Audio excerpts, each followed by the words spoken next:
الحمدللہ رب العالمین، والصلاة والسلام علی سید الانبیاء والمرسلین، اما بعد فاعوذ باللہ من الشیطان الرجیم، بسم اللہ الرحمن الرحیم۔ ان اللہ لا یستحیی ان یضرب مثلا ما بعوضة فما فوقها فأما الذين آمنوا فيعلمون أنه الحق من ربهم صدق الله العظيم۔ إن الله وملائكته يصلون على النبي يا أيها الذين آمنوا صلوا عليه وسلموا تسليما۔ الصلاة والسلام عليك يا رسول الله وعلى آلك وأصحابك يا حبيب الله۔ الصلاة والسلام عليك يا نبي الله وعلى آلك وأصحابك يا خاتم النبيين۔ فرمان آخری نبی صلی اللہ تعالی علیہ وآلہ وسلم ہے، جس نے قرآن کریم پڑھا اور اپنے رب کی حمد بیان کی اور مجھ پر درود پاک پڑھ کر اللہ تعالیٰ سے بخشش کا سوال کیا تو اس نے بھلائی کو اس جگہ سے ڈھونڈ لیا۔ اللہ تعالیٰ ہم سب کو حضور علیہ السلام کی ذات پر کثرت سے درود پاک پڑھتے رہنے کی توفیق عطا فرمائے۔ جو آیات کریمہ آپ کے سامنے تلاوت کی ہے، اس آیات کریمہ کا جو شان نزول ہے وہ سماعت فرمائے، پھر اس کا ترجمہ کریں گے تو انشاءاللہ بات سمجھ میں آئے گی۔ قرآن مجید کے اندر خالق کائنات جل جلالہ نے بعض مقامات پر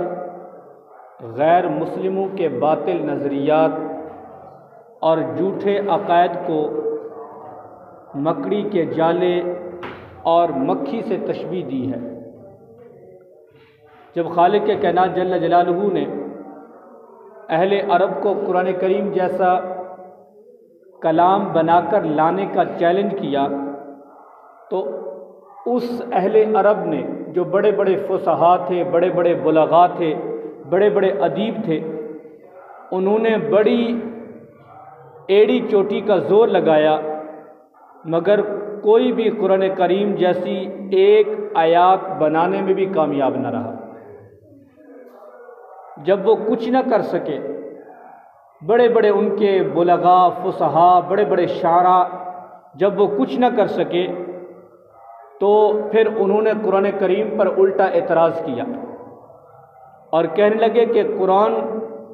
تم دعویٰ کرتے ہو کہ یہ اللہ کا کلام ہے، تو اس قرآن کریم کے اندر ایسی ایسی چھوٹی چیزیں، حقیر چیزیں، مثلا مکھی ہے، مکڑی ہے، اس چھوٹی چھوٹی چیزوں کا ذکر قرآن مجید کے اندر کیوں ہے؟ قرآن کریم تو اللہ کا کلام ہے، اس کے اندر تو چھوٹی چیزوں کا ذکر نہ ہوتا، جو حقیر چیزیں ہیں، مکھی ہے، مکڑی ہے، ان کا ذکر نہ ہوتا۔ تو جب یہ انہوں نے اللہ کے کلام قرآن مجید پر اعتراض کیا، جب وہ چیلنج پر تو نہ کر سکے، قرآن جیسی کوئی ایک آیات بھی نہ لا سکے، تو جب اس طرح کا اعتراض کیا تو خالق کائنات جل جلالہ نے یہ آیات مبارکہ نازل فرمائی، اور اللہ تعالیٰ ارشاد فرماتا ہے ان اللہ لا یستحیی، بے شک اللہ اس سے حیا نہیں فرماتا۔ کس بات سے؟ فرمایا ان یضرب مثلا ما بعوضة فما فوقها، کہ مثال سمجھانے کے لیے کیسی ہی چیز کا ذکر فرمائے، چاہے وہ مچھر ہو یا اس سے بڑھ کر ہو۔ اللہ تعالیٰ ارشاد فرماتا ہے، فرمایا کہ اللہ لوگوں کو سمجھانے کے لیے جب لوگوں کا ذہن بھی چھوٹا ہو، ان کا ذہن بھی محدود ہو،